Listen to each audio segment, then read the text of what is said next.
Salam sejahtera, terima kasih karena bersama dengan saya di Nazilin Unity Channel. Keputusan Mahkamah hari ini menggemparkan seluruh rakyat Malaysia. Apabila Tun Daim Zainuddin dilepaskan daripada pendakwaan, Mahkamah Session melepaskan dan membebaskan Allahyarham Daim Zainuddin. Tun Daim Zainuddin seperti yang kita tahu telah pun meninggal dunia beberapa hari yang lepas dan isu ini menjadi gempar apabila persoalan adakah kes Tun Daim Zainuddin akan dibebaskan atau dilepaskan atau dihentikan. Persoalannya sudah terjawab. Mahkamah Session melepaskan dan membebaskan Allahyarham Daim Zainuddin. Mahkamah Session Kuala Lumpur hari ini melepas dan membebaskan Allahyarham Daim Zainuddin daripada pertuduhan gagal mengisytiharkan aset. Ia susulan permohonan oleh Timbalan Pendakwa Raya Wan Saharuddin Wan Aladin bahawa pihak pendakwaan tidak lagi ingin meneruskan prosiding kerana tertuduh telah meninggal dunia minggu lepas. Kami dengan ini tidak berniat meneruskan prosiding terhadap Allahyarham Tun Daim Zainuddin kerana tertuduh telah meninggal dunia dan kami serahkan kepada budi bicara mahkamah, katanya. Namun kami akan menerima surat daripada firma Guaman Daim Tetuan Raj and Sheikh, iaitu mereka membantah untuk menghentikan prosiding ini, katanya. Wan Syahrudin berkata kuasa untuk meneruskan kes terletak pada pihak pendakwaan mengikut Seksyen 145 dalam kurungan 3 Perlembagaan Persekutuan. Apabila ada pertuduhan, maka perlu ada pihak yang dituduh, katanya. Hakim Azura Alwi kemudian membuat perintah mengikut Seksyen 254 Kanun Tata Cara Jenayah. Mahkamah dengan ini memerintahkan Allahyarham Tun Daim Zainuddin dibebaskan dan dilepaskan, jaminan dibatalkan dan dikembalikan, katanya. Mahkamah juga mengucapkan takziah kepada keluarga Allahyarham, semoga arwah ditempatkan bersama para solihin, kata Azura. Pada masa yang sama, semalam Naimah Abdul Khalid, 66 tahun, menggesa pendakwaan supaya meneruskan kes itu supaya peguam pembelaan dapat membantu membersihkan nama arwah suaminya di mahkamah. Rabu minggu lalu, hartawan berusia 86 tahun itu meninggal dunia di Hospital Asunta selepas dimasukkan ke unit rawatan rapi kerana angin ahmar. Pertuduhan jenayah ke atas Daim Zainuddin adalah dakwaan gagal mematuhi notis SPRM untuk mendedahkan asetnya.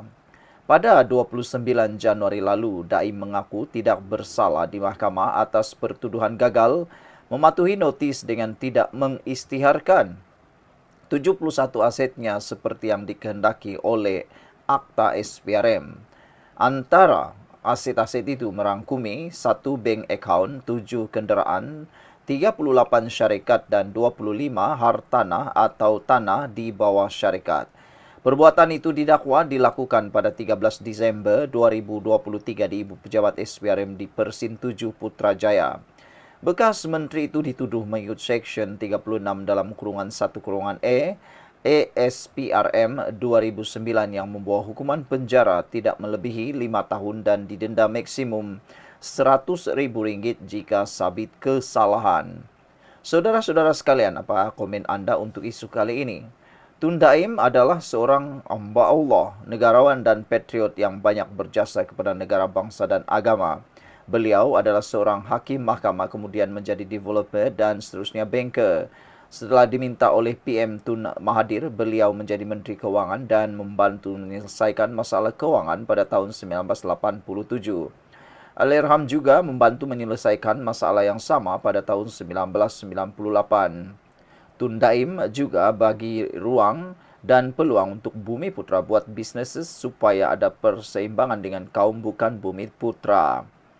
Red Parrot kata kes telah dibawa ke mahkamah untuk perbicaraan dan terpulang kepada pihak berkenan membuat keputusan berdasarkan keterangan saksi, bukti dan sebagainya. Hakim bebas buat keputusan dan PMX tidak terlibat dalam pendakwaan, perbicaraan dan menetapkan hukuman, katanya. Saudara, namun selepas perkara ini dibuat, banyak yang menunjukkan pelbagai reaksi. Apa pula reaksi anda untuk isu itu? Sekian dulu, tinggalkan komen anda. Salam sejahtera, terima kasih kerana bersama dengan saya di Nazilin Unity Channel.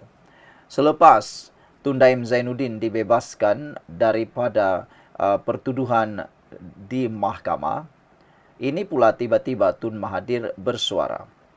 Lain bunyinya, apabila dalam laporan ini pejuang tidak mahu kes Daim ditutup, tuntut AJ SPRM jawab tuduhan.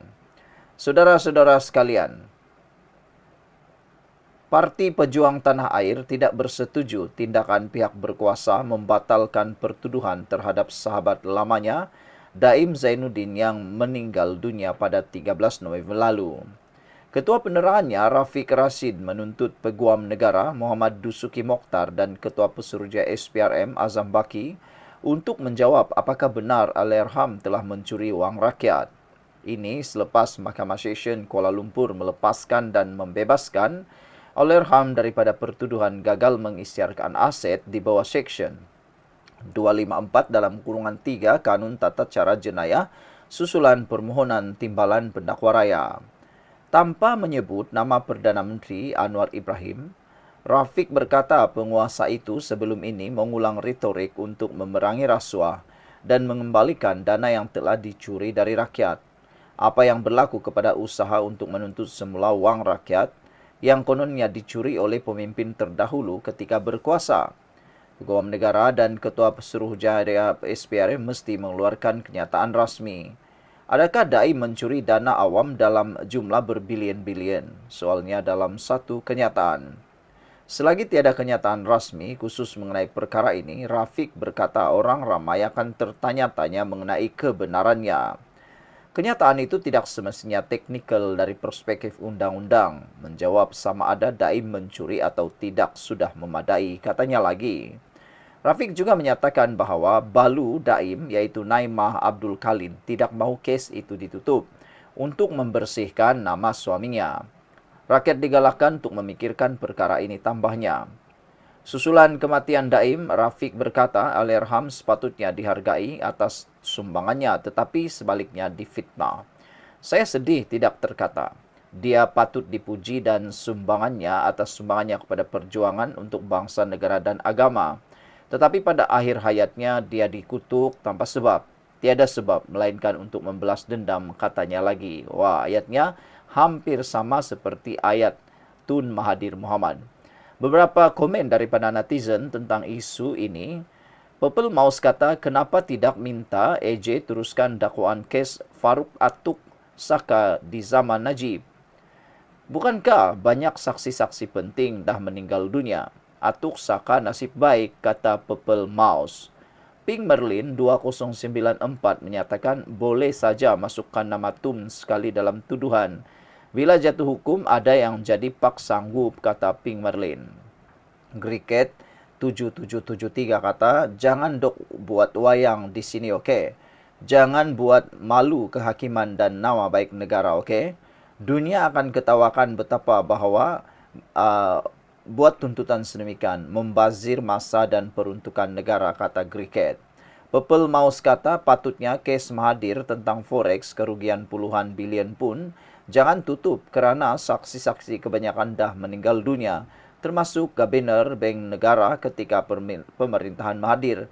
Nasibnya baik, saksi dah tiada, kata Purple Mouse. Greg Kancil kata bukan soal mencuri wang rakyat, tapi arwah tu gagal dalam tuntutan SPRM untuk mengisytiharkan harta. Purple Turtle 5565 kata orang yang dah meninggal tak boleh menjawab tuduhan. Buat apa nak buat tuduhan? Kalau cakap bersalah, apa buktinya? Kalau tak salah, apa buktinya? Mungkin Dr. Mahathir boleh jawab kod. Masalah betul dia ni, kata Purple Mouse. Purple Mouse juga kata perbicaraan bersambung di mahkamah akhirat, kata Purple Mouse. Saudara-saudara sekalian, itulah komen daripada netizen berkait dengan pelepasan dan pembebasan Tun Daim Zainuddin dalam kes mahkamahnya. Apalah pendapat anda semua? Sekian dulu, tinggalkan komen anda